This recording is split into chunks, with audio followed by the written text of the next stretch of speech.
Greetings, brothers and sisters. This is Professor Spira, and I'm here with Tony Botleby, and we wanted to get into a discussion. There was a really good discussion on the Mucusless Diet Forum about well-cooked toast, and is it or is it not a good transitional item to use, and is it better than other things or worse or that kind of thing. So let me turn it over to Tony, and I'll kind of let you get a little deeper into, you can kind of explain your question and your side of the story. Yeah. So yeah, Arid emphasizes the toast, well toasted or burnt toast, um, as a good transitional item. And for me, it's been interesting because I used the toast initially in my transition for the first year, and then I started exploring some more, what you could call like almost like heartier um, mucus options, the various vegan options and cooked stuff. And there was a period where I got into the whole wheat pasta, and that was not ideal, obviously, but it did what it was supposed to do. Um, and anyway, so I came back recently to the mucus lean option of the toast, and my experience was pretty good in the sense that it eliminated well, um, and it actually didn't lower my vitality as far. It wasn't as sticky. It wasn't as uh, uh, just sticky as maybe some other cooked food options. Um, so yeah, so I'm glad to have this opportunity to kind of ask you maybe like, what do you think about burnt toast? You have more experience with me than me, and you have a lot of information regarding the other views on these types of transitional items. So what do you think about Eric's point? Was, some people say that that was just um, applicable to that time period, and that there might be better options now. Yeah. But I look, man, like I really am thorough about trying to find different mucus lean options, and it's like this one, my body is kicking me off of a lot of stuff, but this one keeps seeming like a really good option, So Yeah, what's your yeah. thoughts on Okay, so what I'll do is I'm able to actually look at this thread because there was almost 100 messages in this one it? thread that you had posted, and what I see is, because I want to kind of address some of the stuff even other people are saying, but overall, what I would say is, just to break it down, uh, the burnt toast is a tool. Just well cooked toast is a tool. 100% wheat spaghetti is a tool. Uh, Cooked acorn squash is a tool. Cooked spaghetti squash is a tool. Uh, Baked banana is a tool. Yeah, everything you eat, you can look at as a tool, and it's all about transition, all about trying to get to the next stage. So it's not, we have to stop trying to, here's I think the big problem is Mucusless diet healing practitioners collectively, many of us that have been on this path, have we have about 3 or 4 plant-based items that we consider to be a non-starter on the transition. There are about 3 or 4 items that we recommend people don't even mess with, don't even use on the transition. And namely, they tend to be rice, because it's incredibly gluey. There's no transitional benefit that you can get from it. It's going to glue up the works. Tastes nasty, at least to me. You need a bunch of, for me to be able to eat it, I had to have all kinds of salt and whatever, some kind of seasoning on it or something, so it doesn't taste like nothing. And it's glue. So there's no benefit to it, in my opinion, in terms of a transition. The closest that you can argue that there is you could make a nature burger, that maybe use some kind of rice flour, and you're cooking out some of those gluey properties. And Eric talked about that when he kind of described some of these sort of patty like things, and you would kind of cook out some of the gluey properties. But in terms of just rice as it is, that's for me, that's not even, don't even use it. I mean, just don't even use it as a transitional tool. Avocados, I say don't even use it, like, unless you're already addicted to it. Don't start eating them. You don't have to like use that as a place where, okay, you're trying to get off of meat, and it's like, well, let me try to do. It's like, no, there's way better options than, in my opinion, than avocado. But why do I say that? It's counterintuitive to the raw foodists that kind of are really into them, or other vegans or whatever. And the reason is because one of the things that I try to look at is how addictive is a particular item.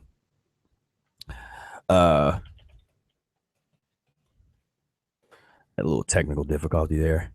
But yeah, how addictive is a particular item? And what I found for me in my own experience, avocados are the most addictive plant-based mucus-forming food. And you don't want to eat things that are really addictive. Even if you're eating something that on the surface might look like it's supposed to be worse, I'm gonna go with the mucus lean item that's less addictive almost every time, because, and I think that's where the burnt toast is a very interesting piece to use. So first of all, you're not eating it by itself. You've already had a big raw salad. If you do what you're supposed to do, you've eaten a raw salad, then you've had some steamed vegetables or some kind, or baked vegetable or something like that. And then at the very end, after you've already eaten all of that stuff that's going to go through and act kind of like a broom in your intestines, then you have some burnt toast. You don't have it first. There's a methodology to eating it properly. So it's not just about eating this item. It's about how do you eat the item so that it does the least amount of harm if it's going to be a mucus-forming item. So with the toast, it's very much, at least, it's addictive to a certain extent. The cleaner you get, the less addictive it is, and the less you really want it. So yeah, it's okay. Tony's back. So that is, just some perspective just on the surface in terms of these items. I think the one other thing that I think of, and I need to make a blog post about this, because it's like rice, avocados, and white potatoes. I mean, those are my list of the don't even use on the transition plant-based items. And it becomes counterintuitive to certain people that aren't able to put their belief system of like a raw food paradigm or something on the mantelpiece to look at things from a mucusless perspective, to see, well, why was it that Eric didn't say to eat bread, he said to eat burnt toast. Is very specific. It's a very specific thing. And there's the reason, because if you cook it enough, you get rid of the gluey property the more you cook it. And now I don't really char my toast. When I did it, I don't totally burn it completely. Some people do. But you were saying like burnt toast, so there's a little bit of mucus in there. But I've always watched how it eliminates and what it does, and I've found that they are so much less addictive than many other options. For instance, they're way less addictive than corn chips, which I got addicted to, and I will advise you to not use those, to not go down that road, because that's sort of a crackhead mode for me. But but these are the kind of things that we look at, and when we do them, that's the analysis. How well does it eliminate? How addictive is it? If I would rather, like I said, I would rather have something that maybe doesn't eliminate as well, but is way less addictive. Doesn't have that mucus and that slimy hold, and that's like what I feel um, with the avocado. It's got that addictiveness. You just want some more of that. Like, oh, let me, and then before you know it, you ate a bunch of it, and then you feel sick. Now you're blowing your nose, and now it's just, it's just whatever. So now, again, transitional methodology. So for me, what I did when I was trying to get away from the toast, but I still was sort of in in that realm of I got into the 100% wheat tortillas made by like the same brand, because for me the only brand of bread that I dealt with was the sprouted wheat Ezekiel bread that you buy in the organic section, and it's frozen, and that's all that Brother Air ever uses and used, and his family and stuff. So that was just the standard breads. Okay, well, this is what I'm into. And they have a 100% wheat tortilla that that's sort of a transition away from the bread, because that tortilla is so skinny, and if you pop that tortilla in the oven and toast that, now it's kind of satisfying like the bread was, but it's way more refined, because that eliminates even better and is even less addictive, because first it's less of it, and you put your vegetables on it or something or whatever, and you've cooked out a lot of the gluey property of it and stuff. So that's what we call that incremental transition. You went from the pieces of toast to now wheat tortilla chips, or not like the soft tortillas, and they also come in the frozen section. So this is what we're talking about. There's always a step. There's always a better step of what you're of the path that you take. There's always a sort of a mucus lean item that you can gradually step to say, okay, let me go from here to here. Like, instead of trying to go from toast to nothing, to no toast, go from toast to tortilla. And then from tortilla, you could probably get away from the wheat product. If you're trying to get off of wheat products for a while, or you want to be mucusless for a period of time, then the last mucus you might be eating might be that tortilla, and then you have your other mucus-free cooked vegetables, because they're going to really be filling and satiating for you. So you're really not going to be craving anything, so you can get that little bit of mucus stimulation from the wheat, but outside of that, you're just, you're kind of running on the vegetables and stuff. And then if you ate your fruit earlier in the day, what starts to happen is you start to get your energy, real energy, from fruit, instead of being stimulated by pus and mucus-forming foods. And so that becomes the shift, and that's what a lot of people don't like to go through, that because you get tired, and some people you go through because you're going through withdrawal. I mean, just watch any documentary on addicts or some kind of rehabilitation rehab clinic, and tell me what those people go through when when the poisons are leaving their system and they're trying to detox themselves of heroin, of cocaine, crack cocaine, of crystal meth, whatever it is that they were into. When it gets to day 2 and day 3, what are they going through? They are not happy campers. They're up in that bed, beating the bed. Watch the movie Ray. That's a good clip in there where Ray Charles, as portrayed by Jamie Foxx, is kicking the habit. That's where the word kick comes from. You kick the habit, because as you're going through that elimination, your legs are twitching. You're going through it. People don't want to go through that, and they don't want to be real about their addiction. I went through stuff like that, getting off of meat.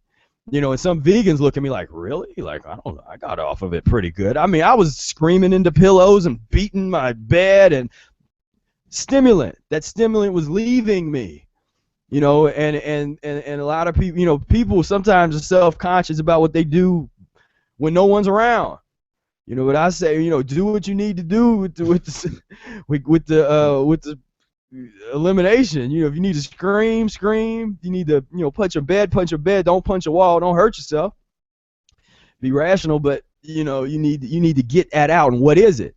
Once you understand what that is that you're getting out, then you can kind of put it into perspective. It's stimulant, and you were running high on some of the worst stimulants that a human could deal with. So we got that pus when that stuff starts flowing, and you feel like all that anxiety. How do you think the cow felt when it was being slaughtered? How do you think the pig felt? They know they're about to die. In most cases, watch some slaughterhouse videos. You don't think that you have to feel that a little bit going through this transition? You don't think that you're going to go through that as we start to repay and pay these reparations? So that's in store for, we've already made those decisions at another time, in another place, that we were going to go down that path. Now we have to pay reparations, and it's not always going to be fun. So what we're talking about is, how can you rationally pay these reparations, go through this process, and make it the whole way? So where we're at is, let's be rational. Let's look at what foods we can use to keep the transition alive, including the cooked foods and whatever, especially the cooked mucus-free foods, because that's been abandoned by a lot of people. That's been disregarded, skipped over, and I think it's a key. It's a key area, and I've helped a lot of people with just telling them to do that. Just hey man, just check this out. Get into your squashes. And Brother Air did the same for me when we were in a supermarket one time. He was kind of telling me about squashes and stuff. I'd never had one, and he's like, "Hey man, check this out. Sometime you might, spaghetti squash and acorn squash, and check this out. And I was even kind of like, oh, okay, whatever, that's cool. And he was like, nah, man, you're gonna want to know this. Like you're gonna want this option on the table. And so those are good, because what you want to work toward is rational plateau points for your transition. You don't want to be up and down and doing this like little raggedy fasts and falling off and eating mucus and doing all, like, you want to gain control of your transition, and you do that by being rational and by finding foods that make sense for you to eat, and eating them in such a way where it does the least amount of harm. And that's where the system comes in, and those principles.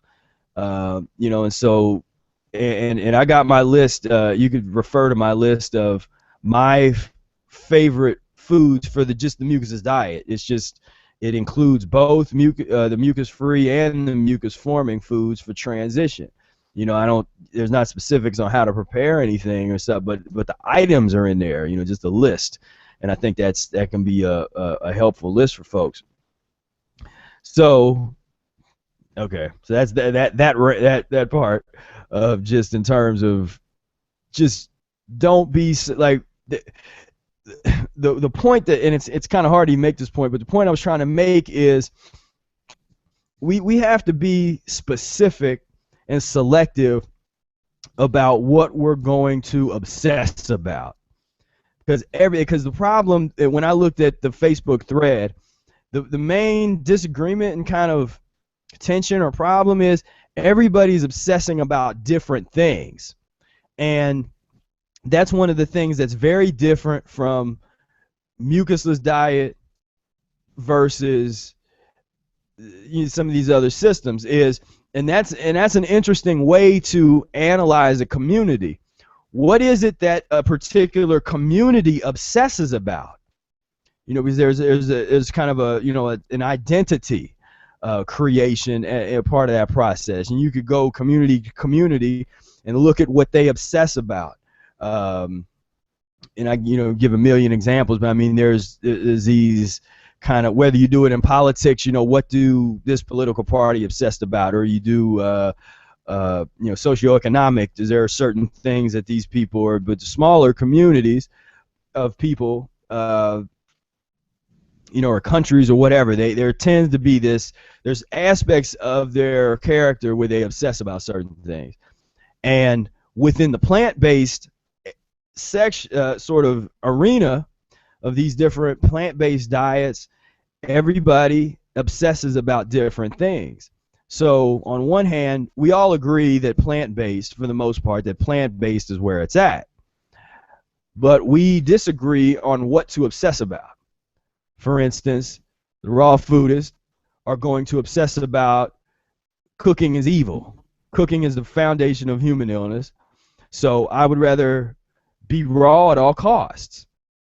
That's going to be very different from a mucusless diet perspective, or even well, if I did the opposite, then a vegan perspective would be, one of their obsessions is, depending if you're an ethical vegan, then it's like, no animal products at all cost. You can eat whatever you want, eat as much tofurkey and faux turkey and whatever, just eat as much fake, starchy and fatty processed vegan foods as you feel like, but don't touch any animal products. Throw out get rid of your leather, whatever. You get out the leather jackets and the shoes, and so that's something that they obsess about. The health vegans are sometimes they're just into looking at meat as like they sort of understand that that's not good.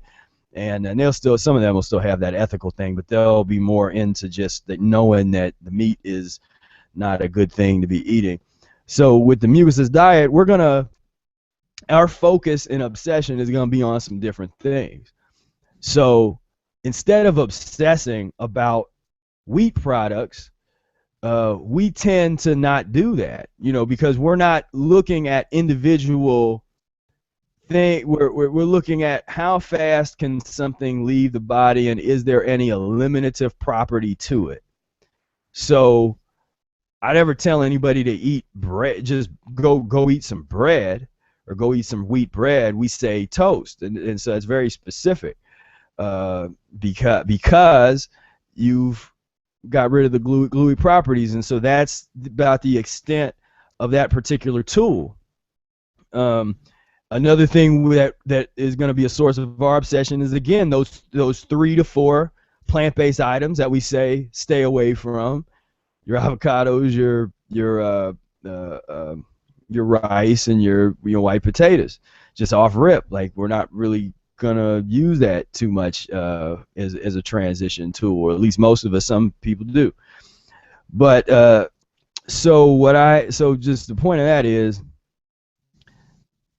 for me, the wheat toast, that should not be an obsession of something that you get kind of like hot and bothered about, and like, I don't, that's a terrible thing. It's like, look, if you have a physiology and wheat bothers you, then don't use it, because nobody's saying you have to use that as a tool.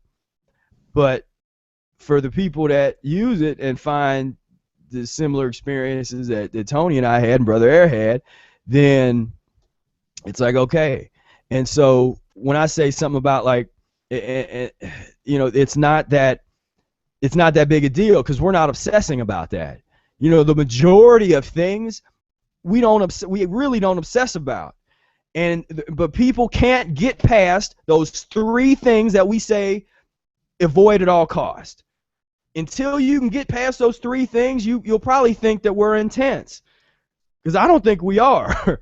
I think in terms of like a rational, that people were surprised when they talk to me and they hear some of the things that I will say that they could eat within the context of the transition. Sometimes they'll be like, really? Like, you think I could eat that? I'll be like, it's a transition. Eat that. I'm just saying, here's these 3. Stay away from these 3. But there's a whole world of things that we can talk about in terms of transition that I would say would be a lot better than those 3 things to eat. So if you so just the fact that you could get stuck on those 3 things lets you know how addictive they are. Because I always sort of, when somebody came along and said, well, you don't really need such and such, or if they gave a good reason to get off of something or whatever, then I didn't really fight it. I was just like, cool, makes sense. Let me try to get off of that thing. Because I'm not telling anybody eat this stuff forever.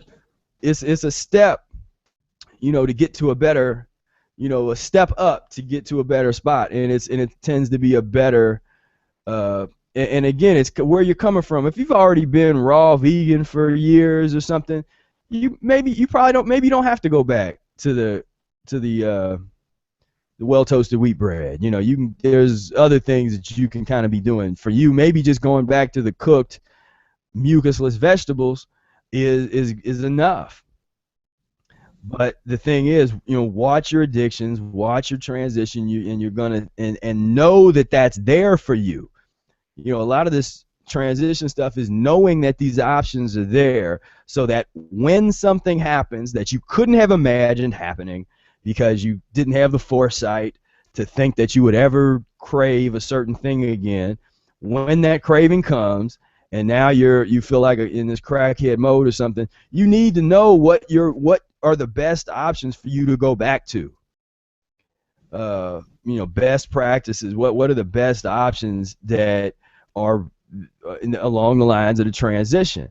When the raw till 4 people, when they started getting into a mode where their body was going to force them to transition because they were trying to skip over the transition because they wanted to be all raw, then some of them started realizing, like, you know what, this is kind of hard. Well, why don't we do this? Let's invent something new and say, let's be raw until 4 o'clock, and then we'll eat rice, and we'll eat vegan pizza.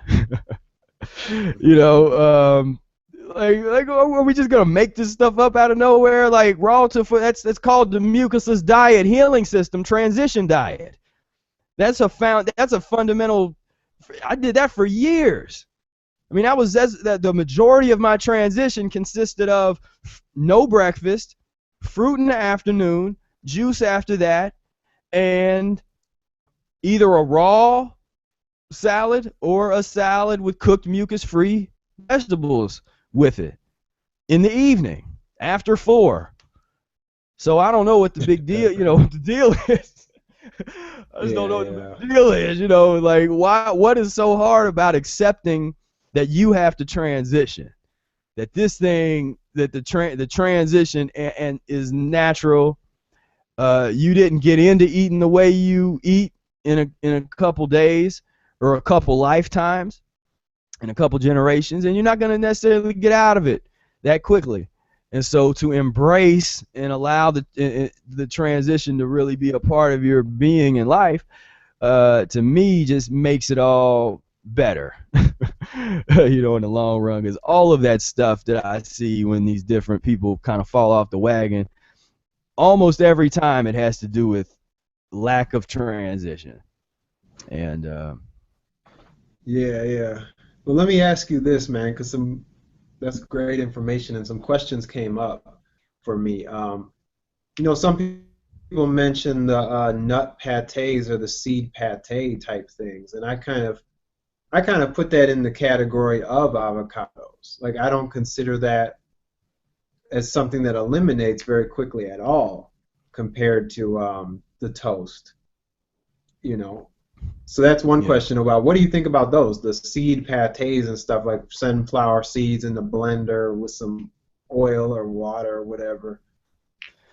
The way I look at that is that's the I just say peanut butter. That's the peanut butter thing.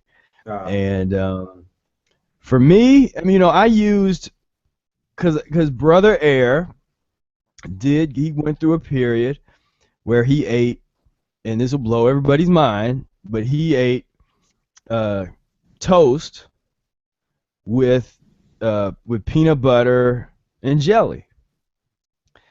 He did that for about a year, and it was actually after his fall, so he had been in the diet for quite some time, and all of a sudden this urge came out of nowhere. This old addictions, all this stuff was circulating, this whole, just going through this process, and he kind of had this insatiable appetite for something that he hadn't eaten in years, because he had been totally mucusless for years at a time. And then all of a sudden, out of nowhere, came this thing, And his methodology basically was keep the animals going, keep the the fasting days, keep the system going. But he ate it, he ate that stuff until he was totally sick of it. And he had gained some weight, and people were looking at him kind of like, you gaining weight, and all that kind of stuff. But once he had eliminated whatever that was, whatever physiological karmic malady and repressed addiction that sort of manifested itself in that way, once it was gone, that was it. It was done. It was done. Now for me, I couldn't do that. I couldn't use that. That's not a viable transitional tool for me. I did that. I did, and I'll tell you what, where that really even comes from is, again, the Mucusless Diet Healing System, where it says use a nut butter if you want. You got the toast, and one option if you want to put something on it is a nut butter. Hint, peanut butter, cashew butter, whatever, nut, seed butter, whatever. So again, it's right along the lines of your transition diet methodology. Most people just kind of skip over those things. The thing that always sort of got me was adding the jelly to it, because I was like, oh man, how can you mix that together? But it worked for him. Didn't work for me, so that's why that doesn't come up often, because I'm not teaching that. I'm not like telling, unless I'm in a consultation with somebody and I think they need that. That's not going to be something that I recommend for people to use. But it's interesting to know that he used that, and I can tell you, I did it for about. I only really I did the you get like the natural peanut butter, and like the 100% fruit jelly, and toast, and I maybe did that, I'd say, for maybe a year or two years. But there was a period where I ate it, and it hurt so much in my stomach, and I could tell that combination of things was not gonna work, and so I pretty much scrapped the the nut butter, the nut butter and jelly thing. But I was still dealing with soy butter. I dealt with soy butter for some years, on the toast, and I was pretty addicted to it, and it actually took kind of me analyzing and noticing that I was dealing with too many oils at one time and I noted, and I kind of learned that that's the soy lecithin. Most of that stuff is made with soy lecithin, and I was having this problem with my leg. Like, I would wake up and my leg would be all weird, and and have like kind of like cramps and stuff. And I noticed that when it never happened when I wasn't eating that. And so when I got off of it, and I started to look up, and I was like, well, what is soy lecithin? And I looked it up, and I saw how filthy it was. Then I just noticed, anytime, even if it was a different item, if I ate something that had soy lecithin in it, it would like really screw me up, almost like neurologically, and in my muscle system, it was weird. It was crazy. That's where I kind of made that connection of like, okay, well, let me not do anything that has soy lecithin or any kind of lecithin in it, because that's pretty nasty. But yeah, it's in terms of that level. Yeah. I was into that for into that for a while, and but once I realized that I basically fasted from all oils for a long period of time. I did a fast, and I was like, okay, I just need to get off of oils, period, for like not forever, but for a long time, because that's another thing. People always want to do things forever. And it's like, just do something for a long time. Like, don't put that kind of pressure on yourself. Like, I'm never going to do such and such. That doesn't even make sense to me. And the brother Air say the same thing. It's just, just never say never. Just do something for a long time. Be mucusless for a long time. You don't have to be mucusless forever. Right yet, because you can't yet.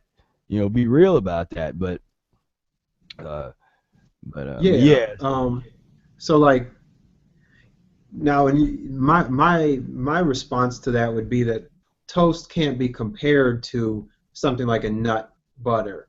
Um, would you agree that you can't compare the two? Like, what should I do, toast or nut butter? They're almost like two different reasons. Would you agree with that, or could they be? What do I you mean mean, two different views?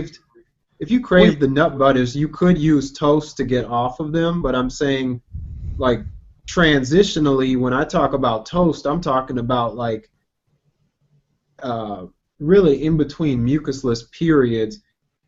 And when I think of nut butters, I actually think about that. I haven't gotten too much into it, but for me, I think about that more as when I'm chilling and I'm doing more like a few days mucus lean, I might have something heavier like that.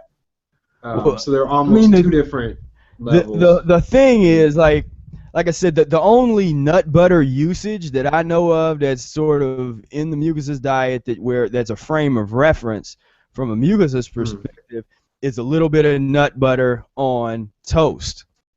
Uh, There's not a version where there's like nut butter by itself or nut butter on something else. It's just nut butter on toast. right. So I never Because dealt. people make these tacos, they make like tacos and stuff. Who? They? Who are you talking about? Not mucus's diet, Tacos. folks, man. Just like Oh, raw like foodists and stuff. oh, okay. I was gonna say 'cause now you're getting into territory like 'cause I don't even know much about that. I don't know too much about Yeah, the nut yeah. pates and how people eat them and why people eat them and that kind of stuff. From a mucus's diet standpoint, is very early on in your transition because Hmm. ultimately the stuff that might hang around a little longer is nuts and raisins, and the raisins kind of change the game because I would say that the nuts and raisins are definitely going to be better than nut pate or peanut butter on a on bread because the raisins really help it eliminate better. And then within the context of the nuts and raisins, you can transition to where it's more raisins than nuts. And you can get it to the point where you might have a handful of nuts and 3 handfuls of raisins, where it's mostly raisins that you're eating with just a little bit of nuts. And then Hmm. you get to the point where you're not even eating the nuts anymore. Now you're just eating raisins or something. Uh, so I like, and that's another point. I mean, I like transitional items that give you that kind of ability to where Hmm. within the context of that one item, you can actually incorporate transition and transitional methodology to transition out the mucus and in the mucusless. Uh, so in terms of just, I mean, I don't know. You would have to tell me the kind of things that they use nuts for Uh, stuff. I mean, I yeah, don't really. I mean, a lot of that stuff, like I used it in my vegan phase, because that's the piece that I bring to my personal transition is just I spent years going through a lot of this stuff in a vegan phase Mm, that almost prepared me for mucusless. So I really haven't gone back too much to some of those things. But like mm, for me, if I really crave like the feeling of a nut pate or something like that, I would rather put some chickpeas in a blender with a little bit of olive oil and eat mm. that with my toast. But um, the other question that came up was in regards to the lentils or beans as compared to the toast. And my response to that was that, again, I don't think they necessarily compare. They're almost like two different things. So, what Right. would be your thoughts on that kind of thing? Well, you're right. I mean, they're two different things. In the earliest days of the transition, I would have both. I might have some. Yeah. I always had the raw salad. I was the one thing that never went anywhere. Always a raw salad, and I always started eating the raw salad first when I could, because that was a bad addiction that I had to fight. Was I'd want to start eat while I'm cooking. I'd want to start eating something mucus forming. So I want to like if I had some chips around or I had something, like corn chips sitting around or just something nasty. You know, I would want to eat, and so for me it was like, okay, I need to get this mucus free first, because you create a mucusless bed of roughage in your stomach and in your intestines, and that you will then put mucus on top of, and try to create, you know, a little mucus ball or whatever, you know, just where it's encapsulated by, and you know, kind of and neutralized by the salad material. And so I do the salad and eat, you know, and I don't eat the whole thing, but I eat like maybe try to eat at least a fourth of it or half of it first before I start eating the cooked vegetables, and then I'll move to the cooked vegetables. So then you know, I'm eating the cooked vegetables and with the raw salad. Then I will start to incorporate a piece of toast if I'm dealing with the toast or the wheat tortilla chips or something like that. And maybe, and even before the wheat tortilla chips, I might take, if I, you know, if I was wanting that stimulation, and I also made some beans, or you know, or made some peas. You know, green peas are a good transition away from stuff like beans. You know, if it's the black beans, or you know, mostly it dealt with like black beans, the kidney beans and stuff like that. But you know, so I might have a little beans, but then once the toast gets up in there, and then it's kind of, once you get to the toast, that's when it's like, all right, now I'm just eating. You know, it's like, it's all, you know, I've systematically went down the road, and I did raw, then I did my mucusless cooked, and you know, I mean, you basically have this micro transition within the course of one meal, and then once you get to the toast, you're like, all right, it's on. You know, you just go on ahead and do it. But even then, I'll eat the mucus, but then I'll finish up at the very end with the rest of the salad, so that it's mucus free, cooked mucus free, mucus forming, the mucus lean items, followed finally by mucus free. You know, and then so for me and my intestines, that creates a nice sort of package for my intestines to be able to eliminate this stuff the best way possible. If I was just to eat just the toast by itself, that would be terrible. I mean, I would hurt, and wouldn't eliminate. That would be just terrible. You know, and so that's why I don't do that. In terms of beans, like I said, to me, beans aren't really that big a deal. They can be addictive. You know, they're maybe a little bit more addictive than some other things. Like I said, the green peas are a little better, stepping stone away. But when you really want that stimulant punch, and you go for the beans, you can also go for, the thing that's interesting about the beans is you can kind of, the way you can transition within the context of them is you can kind of have less of them, where you can get to a point where you are like, if you got everything else going on, you might be satisfied with just like, you know, a spoonful of those beans, and might do it. You know, in the early days, maybe you're eating a bunch of beans, you know, and then you get to a point where that little bit, it's just that little bit of stimulant just kind of like, you know, kind of gives you that mucus satiation that you was looking for. And you know, so my thing is like, in every meal shouldn't have all of that. You know, so you should have some meals that are just the raw mucusless. Some meals should be just the raw mucusless and the cooked mucusless. Some meals could be the cooked the raw salad, cooked mucusless, and maybe a side of beans. And then another meal might be the cooked mucus or raw mucusless, cooked mucusless with the toast.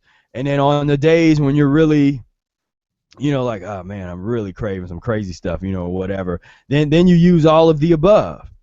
You know, and if it gets terrible, then, you know, you find yourself in the store looking at the processed vegan foods, which to me is not the end of the world. Like I said, you know, I made the controversial statement of, I'd rather see somebody eat a soy burger in most cases than an avocado. You know, now crucify me, kill me, I know, but I'm just saying, like, there's a reason for that, because most people on the mucusless path know that that's not a viable transitional option for years.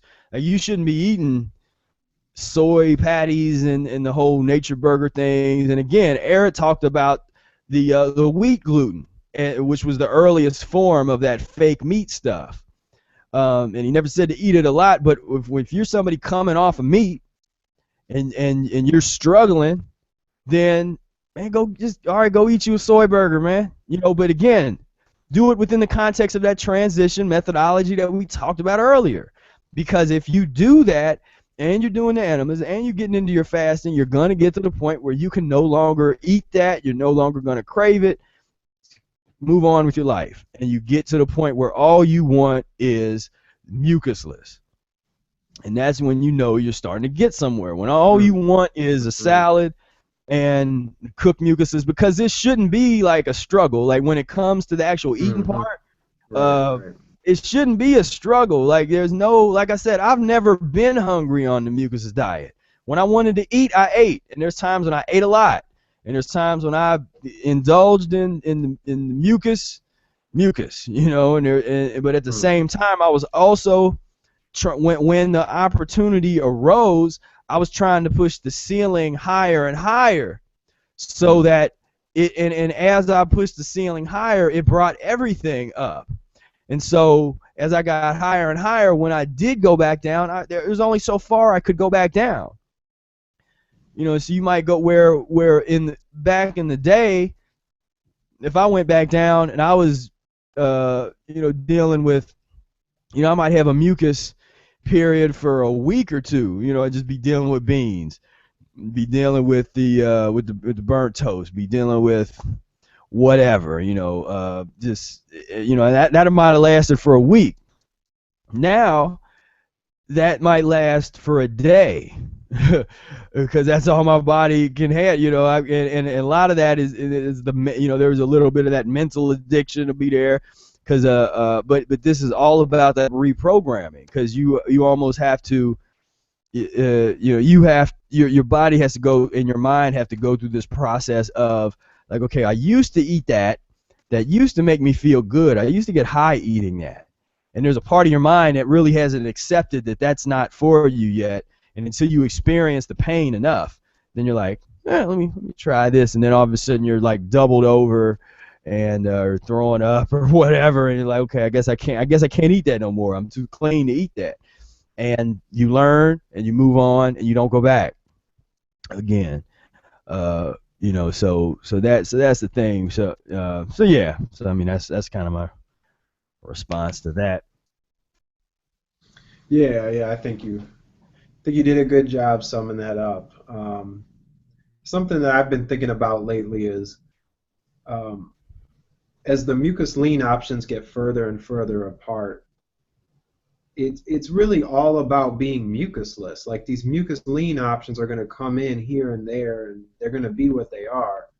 But theorizing like the end of mucus, I don't think it's going to matter so much. Like, if you had some toast or if you had some of the wheat chips, like you mentioned from Ezekiel, at the end of the day, it's going to be like your mucus lean options are so far behind that one day it's going to be like every year, and then it's going to be every few years. And it just, that obsession, because I've gone through that, and I'm sure others do as well, that obsession about, like, what is the best mucus lean option, what can really take me off of mucus. It's like there's no mucus that can take you off of mucus. It's the mucus-less that is going to eventually just keep on taking you off the mucus, and one day, I mean, for all I know, like, you could have a soy burger and that could be the end of your mucus in this lifetime. Who knows? It's not always going to be like this.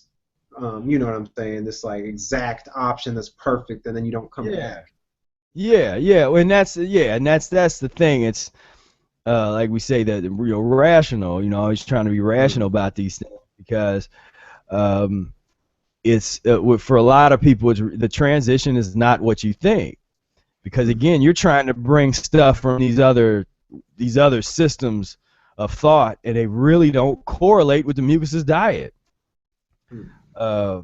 the methodology is the methodology, and Yeah. you can find, and each individual person has to find what works best for them, but it's still going to be within the context of the methodology. And so that's why we will argue against, going back to those three things that we talked about, the reason that we can kind of argue so strongly against that and say it's really not going to be a viable transitional tool for a long-term basis is because Arrett supports that, because Arrett says all fats, including plant-based, are mucus-forming and problematic, and get off of them as soon as you can. Just use when necessary and get off of them as soon as you can. Rice is the glue, and white potatoes is, that's one where in his wording, some people interpret that he was saying that white potatoes was okay because it was better than something else. Perhaps I might disagree with Eric a little bit, if depending on how you interpret the actual white potato discussion he had, because I think he was saying, well, if you're going to do a white potato, then make sure that you eat the you eat this. Eat the skin, and it was saying it's probably better than wheat things or whatever. And my thing is, why not just do sweet potato? Because that's the thing that's relatively mucus free, and it has taste. Have you eaten? Who wants to eat a white potato without salt and pepper and butter? Yeah. I mean, I couldn't eat a white potato without butter. I mean, that wasn't even that just on that, the white potato got kicked out, because if I couldn't have butter and sour cream, then the white potato wasn't even gonna really happen, because it was the butter and the sour cream is what I wanted. So I wanted. That's funny, yeah. Because my thing was the hot sauce. Okay. Like I would pan fry up a whole bunch of white potato cut up thin, not too thin, but kind of thin, and cut up into slices. Pan fry it with a little olive oil, and then eat that with hot sauce. I love that. Yeah. Yeah, man. Yeah. So we got our right, and that's another thing that I talk about when I say addiction about some of these foods. It's that they trigger they have a tendency to trigger things. If you don't want to eat something that's gonna potentially trigger some old mucus craving that you used to have. And so there was so just based on that alone, there were certain things that I just was like, man, I can't even if this is something that other people use as a transition, I can't use it, because I know that it's a trigger for me. White potato, I wouldn't even have been able to use that anyway, because it would trigger. We talked about before, the butter and this, salt and all that, and those, and his, who wants to eat? Just white potato. It doesn't even taste like anything, like at least a sweet potato's got a little something to it, Yet I still had to transition. I had to get clean enough to the point where I didn't put the soy butter on the sweet potato, because I used to put a lot of the soy butter on the sweet potato, but it was when I went through my period of getting off the soy butter, that's when I know, that's when I first noticed, like, what, I actually like, I like the sweet potato kind of either without that or with the tomato sauce, because I'm a big tomato sauce freak. So I make my little tomato sauces and put them on everything as like the the sauce, the gravy or whatever is on stuff. So that becomes kind of like my ultimate dressing on things. But so yeah. So I mean, so there's a lot of there's a lot of reasons up under some why a certain item would be considered to be a good transition tool versus something else, and and so like we were saying, as far as the the bread, the toast thing, and just the mucus-free things in general. And this is something that we're gonna have to continue talking about this, I think, because and I'll tell you, I mean, I've waited a long time, like I've literally waited years for this kind of conversation to take place on the forum, because I knew that a certain level of education and transitional understanding had to take place before we could even have that conversation, because it takes a certain level of maturity to be able to have the conversations about the transitional mucus forming foods. Because on one hand, I try to be careful about some of the things that I ate on my transition. I don't I would love to share them and talk about them, because they're because some of them are funny. But the reason that I will hold myself back and not necessarily mention all of them is because I know as soon as I start talking about something, that's gonna trigger something in some of you, and then you're gonna go out there and you want to eat that too. You're gonna want to try that, because you're gonna be sitting there thinking like, and you might not even be thinking about it, because you're like you think you're doing, yeah, I'm mucus, I'm doing good. Then you hear us talking about something, and then all of a sudden that addict inside you starts thinking like, I wonder what that would taste like. I've never thought about that. And before you know it, you're at Kroger and you're buying whatever we was talking about, and then then you strung out, and so you don't, so you had to make your own path, and we can tell you how deep it got, and how far down we had to get, and the way that we got out of it, and it's all within the context of the transition. But I've just never seen anybody have this smooth sailing to these higher ideals of whatever it is that they, that whatever they, because everybody always wants to be at the destination, but nobody wants to enjoy the process, and be the process, be a part of the process. I'm interested in the journey. Everybody wants to already be there. Everybody always, I've been raw for the past 3 years, or I've been vegan for, everybody wants to be there already, like they're already there, like they're already done. Like for me, it's the journey. I'm excited about, okay, what's the next hump?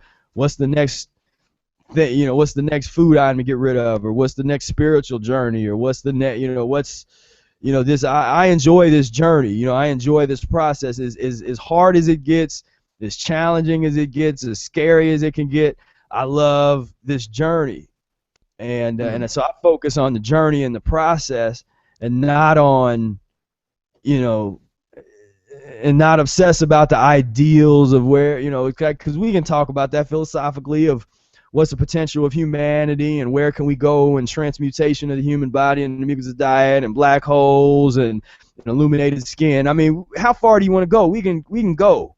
Believe me, we can go. But but that's not something to be obsessed about, and that's not why you should do this, in my opinion. That's not the reason. Sense. Yeah, And if you get there, then just show it. Like, take a picture of yourself glowing. Right. You know what I mean? Right. If look what happened today.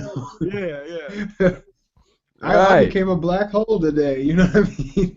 Or it's like, you are European. Yeah. No, I won't even go there. You just start switching up. You know what I mean? You're like lighter and then darker the next day. Like I had some toast yesterday. So I'm like a little bit lighter today than I was the day before. You know what I mean? But something that's interesting for me that people might find interesting if they got this far into the video is something that I deal with a lot is dreams. It's just something that comes out of my own little practice as an interest, and I watch my dreams a lot, and I kind of get into them, and the more you get fascinated by your dreams, the more you'll tend to remember your dreams.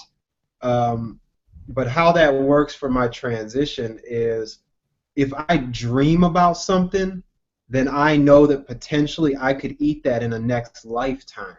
And that's an interesting idea, is let's say you're vegan right now, but in a dream you eat some meat. Theoretically, that means that in the next lifetime you could just as easily eat some meat. You forgot who you were, because Mm. I've noticed that actually I've transitioned in my dreams as well. Like I don't have meat dreams. Not saying that I won't. Right. Maybe there's a point where I could and be like, oh shoot, like that part of my karma is still there. But Yeah, yeah. my dreams have actually transitioned to where I might eat some hummus in a dream, or I might eat some. Actually, a few days ago, I had one of my first dreams where I actually had a raw salad.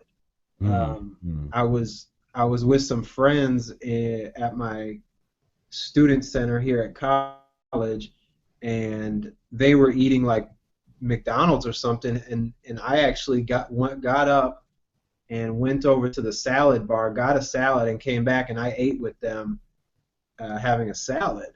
So and that was interesting too, because I've very rarely had dreams related to fruit, and you can see that your dreams actually center around like your stimulations. Mm-hmm.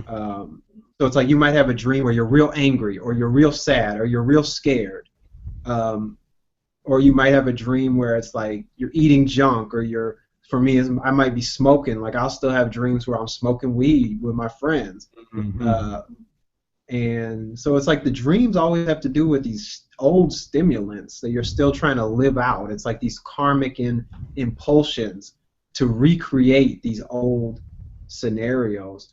Um, but yeah, so like if I was a person, like if I dreamed about hummus, that might mean, okay, that just encourages me to know like where I'm at in my transition. So Well, and that's I mean, and interesting. that's a whole other, yeah. I mean, that could be a whole other video where you start talking about dreams, Yeah, because that gets yeah, real.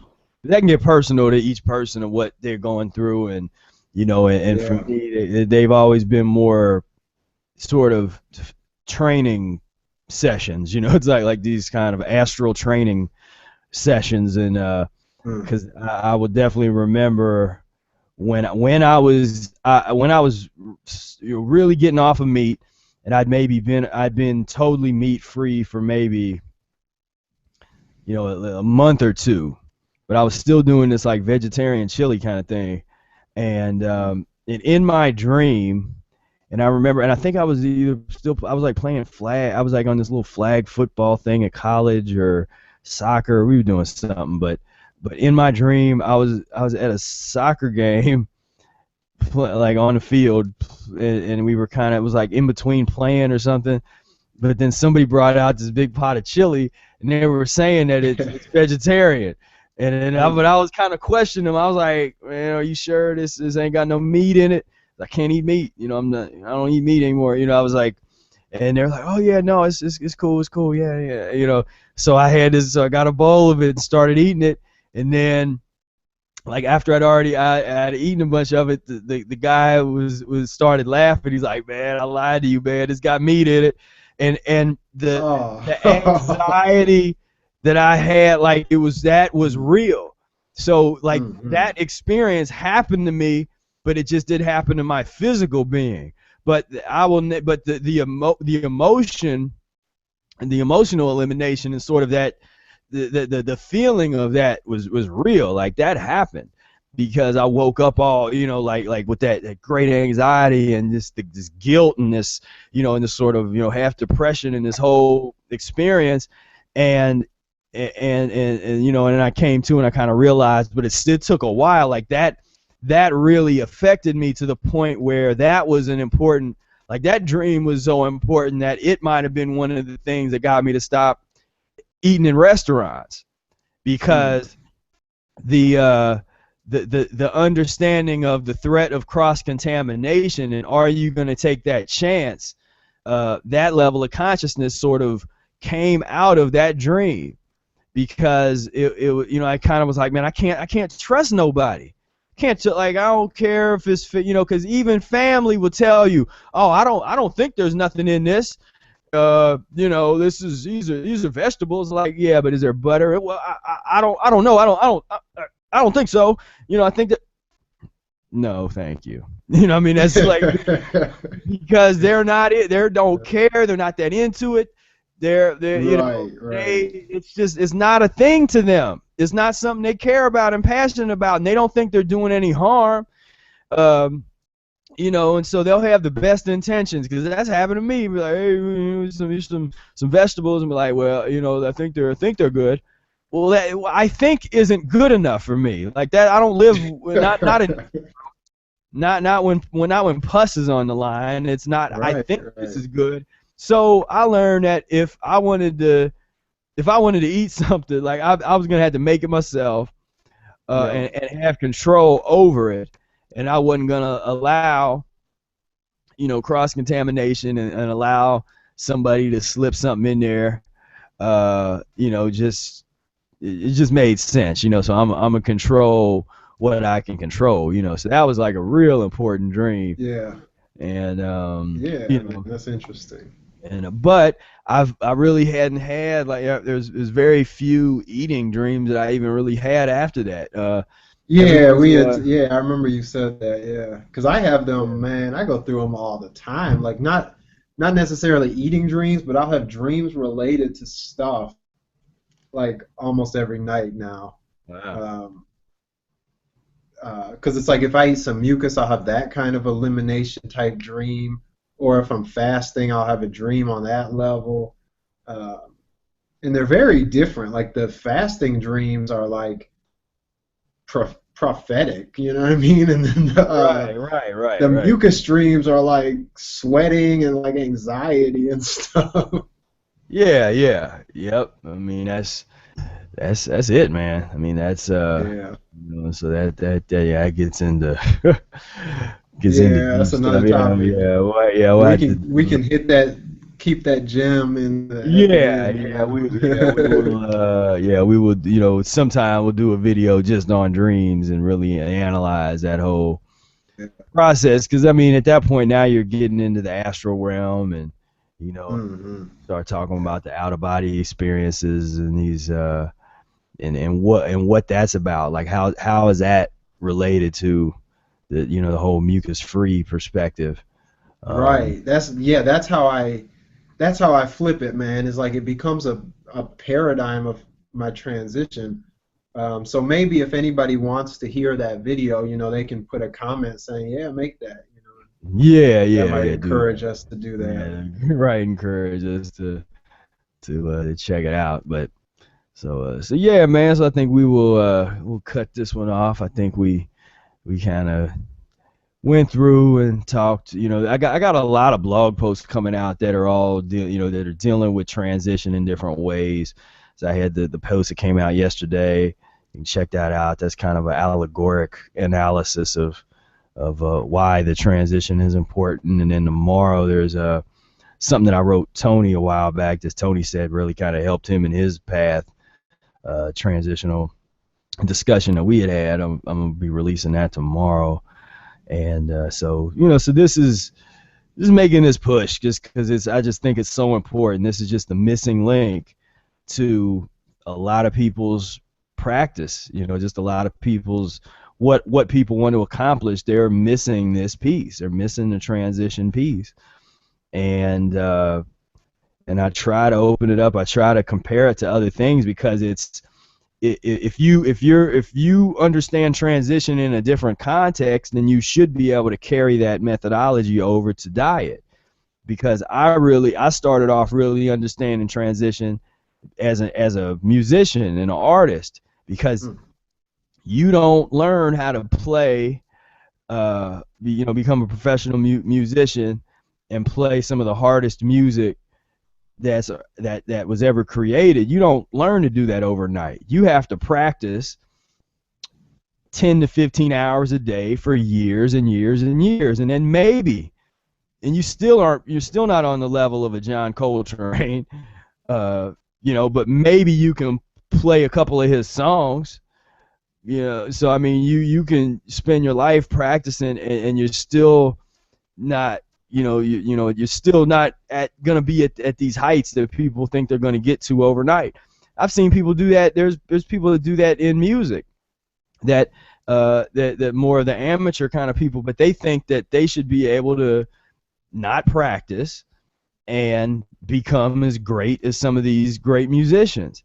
And there's the rude awakening where when they, and a lot of them will try to convince themselves that they're a lot better than they really are, and then they get on stage with somebody that can really play, and they feel like, they get they get made fools of. And it's like, go back to the woodshed, as we say in the music realm. Go to the woodshed, which that's that old allegory for go out back and grab your instrument and practice. For it's practice all day and all night, and get yourself together, practice.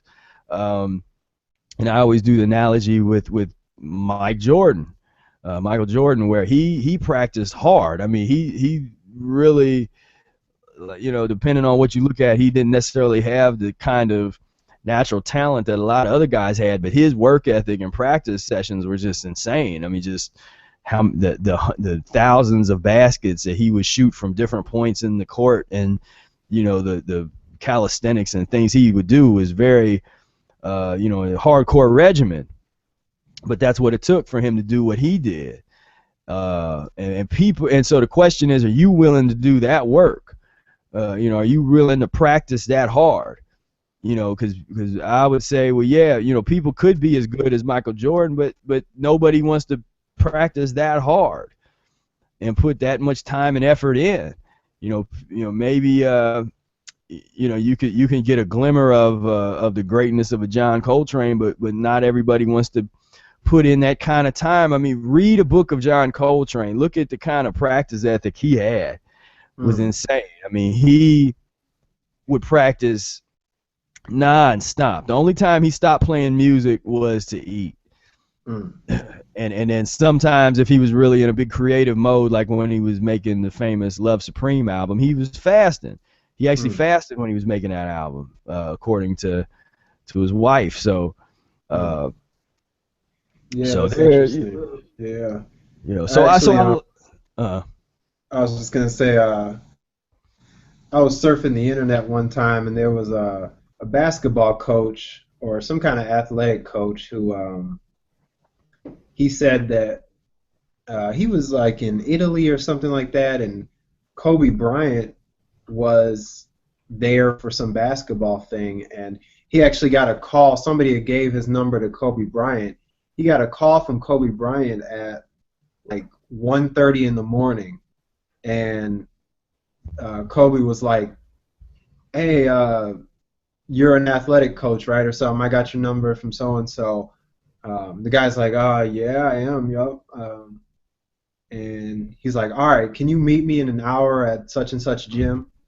And so he meets Kobe Bryant at like 2:30 in the morning, and they train till like 4 a.m. or something like that. And he's like, all right, I'm gonna go to bed or something. And then the guy's there. The guy comes to the team training at 7 in the morning, and Kobe's up there like doing free throws while the rest of the team is showing up for the training. Yeah. He comes up to Kobe and he's like, "Hey man, how's it going? Did you get a good rest?" And Kobe's like, "What rest?" And turns out Kobe had been there from like 1:30 in the morning. He was still there, like just shooting free throws, like just doing free throws over and over again. There it is, man. Yeah. That's what I'm talking about. That's Right. That's the spirit. That's the that's the attitude that I resonate with. That I like to see people really have. That level of dedication, that level of understanding. Like here's one of the a lot of people say is one of the best athletes and basketball players in the world, and is he just out chilling or whatever? Like, not like, man, he's shooting thousands of free throws, something that he's done probably since he was 3, 4, 5 years old, shooting the same free throw to the same 10-foot basket, and he's still doing it, still trying to refine that, make it more perfect, get it to the point where he never misses one, just always something to kind of make better and analyze. And so so it's a lifelong process, you know, lifelong transition. If you whether you're a musician, that's a lifelong. You know, John Coltrane's probably the greatest, you know, definitely the greatest tenor sax, you know, musician that ever lived, and he didn't stop practicing. You know, he basically, like I said, 18 hours a day, just nonstop. He would be on the gig and he would play a song that was like an hour and a half, and where he was pretty much playing just a solo for an hour and a half or 2 hours, and then the band would take a break, and he would go in the back of wherever they were playing, and he's still playing, he's still practicing. I mean, he's still going. He never stopped, and so that was for me in terms of just inspiration. That's a huge inspiration for me in my practice in the Mucusless diet, because I wanted to try to see, well, like, okay, if I could practice a Mucusless diet like John Coltrane practices a saxophone, what would that do? You know, Yeah. and so just so that kind of like, all right, I'm gonna just get out here and just constantly, you know, I'm in that mode, you know, I'm doing what I need to do, and so yeah, Yeah, like you said, you know, actually even making one meal a transitional item. Uh, I don't hear a lot of people talking about that. You know, I get into that same mode where it's like you eat the raw stuff first, then the cooked stuff, you know, and then you pack it on top with the raw. Um, it's like that does something where it takes your transition so much farther than if you just ate the meal. It's like it becomes a right, practice, you know, and so yeah, that's a higher level thing, you know. definitely, yeah, that's where it's at. So, man, I want to thank you for being on this little call here. I think this was a real good discussion. And I want to thank all of the viewers. If you made it this far, then thank you definitely. You are the true people that's serious about this thing, and the fans and everything. And so, you know, appreciate you guys definitely. And yeah, you know, all I can say, you know, keep reading the Mucus Diet book. Keep on transitioning, keep on doing your thing, and you know, we're gonna get there. You know, we're gonna make it there. So I will talk to you later. Peace, love, and breath.